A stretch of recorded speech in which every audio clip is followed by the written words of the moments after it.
Paul Dunstan Wnek. I was a bosun mate, third class diver, special operations.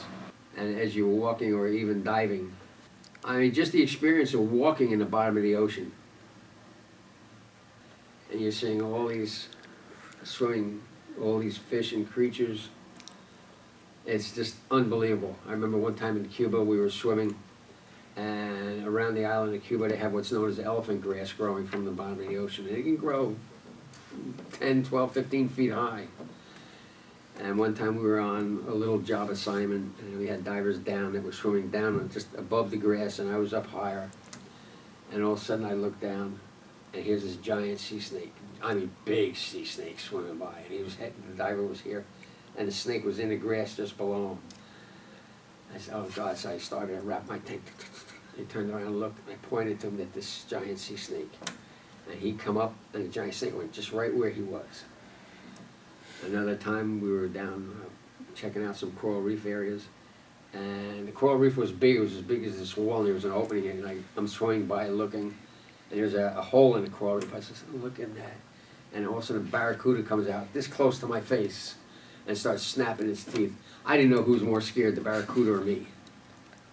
I backed up, and he comes out, and he just swam away.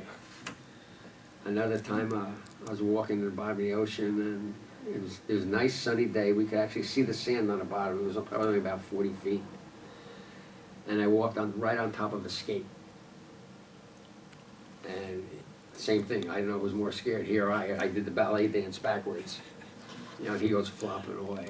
But he was just laying in the sand, we never saw him. Yeah, a lot of crazy things.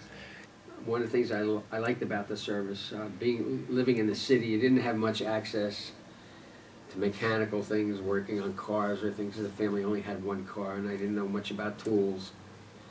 I learned a lot about different tools, working with different tools, to where I wanted to learn enough where I didn't have to call anybody for my house. A lot of guys, they thought we were pretty boys. A lot of the sailors, you know, because we received special things, or we ate whenever we wanted to eat.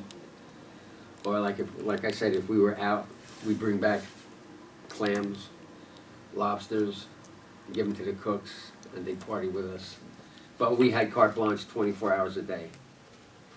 But my history in the Navy was just amazing. The food was great, the camaraderie was great, the cleanliness was great. I told my wife, I said, I'll never eat like that again. The best food I've ever eaten in my life. You had 3 squares a day, and whatever ship we rode on many ships as divers. We were at what they call TAD, temporary assigned duty to certain ships for whatever job we were going out to do. Sometimes, you know, if we were in certain waters and we were diving down, if we saw mussels, lobsters, clams, and we had wetsuits, we'd pick up the clams, put them in our wetsuit, bring them back, and the cooks would cook them, and we'd all have a little party at night. Yeah, it was really interesting. It's the same thing with lobsters. One time we found a ship's anchor buried deep in the sand. At one time in Cuba, when we went down to Cuba for the Cuban crisis, we were out doing recon work on coral reefs just prior to President Kennedy announcing the blockade. We went down there a couple of weeks before the blockade to clear pathways for amphibious ships to come in. At that time, the Navy was holding war games in Vieques, which was southern Puerto Rico. I guess they were prepping for war, because when I was in Cuba, we were at general quarters every day, and we knew about the Russian ships, and everybody was excited and scared at the same time. But the irony was, the back gates on Cuba were opened every day. Cuban people would come and work on the base for us in a compound, and they were friendly, and it was the governments that had the problem, not the people. But luckily it ended well for us. Then I did some work in the North Atlantic, in cold water, really cold water. The Caribbean, I can remember even sweating underwater. That's how warm the water used to be. Seeing sea creatures up front and alive was amazing.